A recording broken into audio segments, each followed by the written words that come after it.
අමාත්‍යංශ 10ක පුරප්පාඩු 7456ක් එම බඳවා ගැනීම සිදු කිරීමට මේ වන විට කටයුතු කරමින් පවතිනවා. තවත් 5882කට බඳවා ගැනීම සඳහා අනුමැතිය හිමි වෙලා තිබෙනවා. සෞඛ්‍ය අමාත්‍යාංශය විසින් අනුමැතිය සඳහා ඉදිරිපත් කරලා තිබුණු පුරප්පාඩු 2583කට අනුමැතිය හිමි වුණා. 15921කට රාජ්‍ය සේවයේ පුරප්පාඩු පිරවීමට දැන්ට අනුමැතිය හිමි වෙලා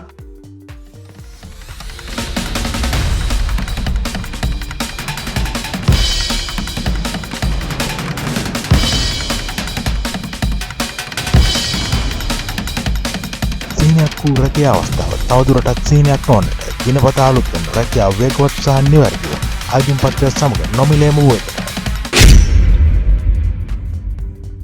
ජාත්‍යන්තර මූල්‍ය අරමුදලෙන් මේ රාජ්‍ය සේවයේ බඳවා ගැනීම සම්පූර්ණ වශයෙන් නතර කරා කියන එකත් ඒ වගේම රාජ්‍ය සේවකයන්ට කිසිදු ආකාරයක වැටුප් වැඩිවීමක් කරන්න බෑ කියන එකත් පසුගිය ආණ්ඩු විශේෂයෙන්ම රනිල් වික්‍රමසිංහ ජනාධිපතිවරයා දිව මතුරක් වගේ මතුර හිටපු එකක්. අපිත් ඒ IMF එකත් එක්ක තමයි සාකච්ඡා කරන්නේ. අපිත් ඒ IMF එකත් එක්ක තමයි වැඩ කටයුතු කරමින් ඉන්නේ. හැබැයි රජයට අවශ්‍ය කරන ආකාරයට රාජ්‍ය සේවයේ පවතින පුරප්පාඩු වලට බදවා ගැනීම සිදු කිරීම සඳහා අපි කටයුතු කරනවා. එහෙම ඒකේ ප්‍රශ්නයක් වෙලා නැහැ. IMF එක ඒකට අපිට එරෙහිව කරුණු දක්වලත් නැහැ. අපි ඒ අයට අවශ්‍ය වෙන්නේ රාජ්‍ය ආදායම් වැඩි කර ගැනීම සහ රාජ්‍ය වියදම් කළමනාකරණය. ඉතින් අපි IMF එකත් එක්ක සාකච්ඡාවලදී එකඟ වූ පරිදි රාජ්‍ය ආදායම දළ ජාතික නිෂ්පාදනයේ 15% දක්වා වර්ධනය කරන්නත් ඒ වගේම ඒ අදාළ කරන විදිහේ වියදම් කළමනාකරණය කරන්නත් කටයුතු කරමින් ඉන්නවා. ඒ නිසා තමයි IMF වැත්තෙනුත් මේකට සුබවාදී ප්‍රතිචාර ලැබෙන්නේ. නමුත් පහුගිය ආණ්ඩුව ඒක ඒ IMF එකත් එක්ක කරපු සාකච්ඡාවල තිබුණු හෝ නොතිබුණු කරුණු ඉදිරිපත් කරේ ඔවුන්ගේ දේශපාලන වාසි වෙනුවෙන්. මට කියන්න පුළුවන් මේ වන විට අපි රාජ්‍ය සේවයේ පවතින පුරප්පාඩු පිරවීම සඳහා යම් ක්‍රමවේදයක් සහිතව කටයුතු කරමින් ඉන්නවා. ඒක දේශපාලන වාසි ලබා ගැනීම සඳහා කලින් ආණ්ඩු කරා වගේ ඔහේ කිසි විචාරයකින් තොරව රාජ්‍ය සේවයට පුරවන්න අපි කටයුතු කරන්නේ නැහැ. මේ වන විට මම පළවෙනි කැබිනට් පත්‍රිකාව මෙතන කිව්වා වගේ අගමැති ලේකම්වරයාගේ ප්‍රධානත්වයෙන් නිලධාරී කමිටුවක් පත් කරලා තියෙනවා. එය මුදල් අමාත්‍යාංශයේ කළමනාකරණ සේවා දෙපාර්තමේන්තුවේ අනුමැතිය සහිතව එක් අමාත්‍යාංශ ආයතන විසින් ඉල්ලා තියෙන පුරප්පාඩු වලට මේ වසරේදී අනුමැතිය ලබා දෙන්න පුළුවන් ප්‍රමාණය අනුමැතිය ලබා දෙනවා. උදාහරණයක් හැටියට මම දැන් අවස්ථා දෙකකදී ඉදිරිපත් කරා එම කැබිනට් මුදල් අගමැති ලේකම්වරයාගේ ප්‍රධානත්වයෙන් තියෙන අනු කමිටුව විසින් හදපු වාර්තාව කැබිනට් මණ්ඩලයේ අනුමත කරපු අවස්ථා දෙකක් තියෙනවා.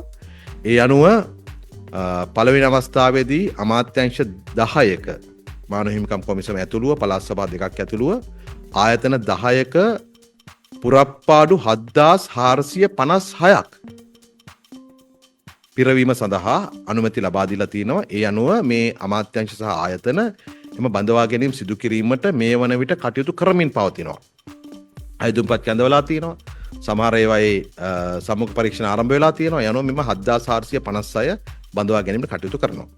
ඊළඟට පහුගිය මාර්තු 10 වෙනිදා පැවති අමාත්‍ය මණ්ඩල රැස්වීමේදී තවත් 5882කට බඳවා ගැනීම සඳහා අනුමැතිය හිමි වෙලා තිබෙනවා. ඒ කටයුතු දැන් ආරම්භ වෙලා තිබෙන්නේ. අතරම මෙතනදී සෞඛ්‍ය අමාත්‍යාංශය විසින් අනුමැතිය සඳහා ඉදිරිපත් කරලා තිබුණු පුරප්පාඩු 2583කට අනුමැතිය හිමි වුණා. ඒ 2583 මෙතන ඇතුළත් කරේ නැත්තේ හෙද සේවයේ අපිට අනුමැතිය ලබා දුන්නේ 2218ක් බඳවා ගැනීම සඳහා පමණයි. නමුත් ඒ කණ්ඩායමේ ඉන්නවා 3000කට ආසන්න ප්‍රමාණයක්. අපිට 3147ක් බඳවා ගන්න ඕන. ඒ පිළිබඳ සාකච්ඡාව ඉඩකට තබා ගනිමින් තමයි අපි සෞඛ්‍ය අමාත්‍යාංශයේ නැතුව මේ වන විට 5882කට අනුමැතිය ලබා දීලා තිනවා දෙවන අමාත්‍ය මණ්ඩල රැස්වීමේදී. ඒ අනුව සමස්තයක් හැටියට 13338ක් රාජ්‍ය සේවයට බඳවා ගැනීමට දැන්ට අනුමැතිය හිමි වෙලා තිබෙනවා. මේකට අනිවාර්ය වශයෙන්ම තව සෞඛ්‍ය අමාත්‍යාංශයේ අනුමැතිය හිමි වුණු හෙදනිලධාරීන් 2218ක්, ආයුර්වේද වෛද්‍යවරු 304ක්, ඕසියල 61ක් ඇතුළු 2583ක් බඳවාගන්න අනුමැතිය හිමි වෙලා තියෙනවා.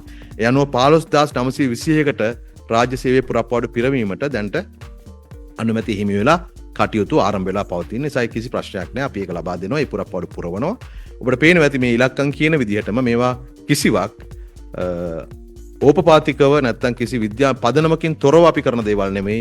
පුරප්පාඩු බලලා භාණ්ඩාගාරයේ හැකියාව අනුව අත්‍යවශ්‍ය පුරප්පාඩු පුරවා ගැනීම අපි ඉන්නවා රාජ්‍ය සේවය ශක්තිමත් කිරීම සඳහා.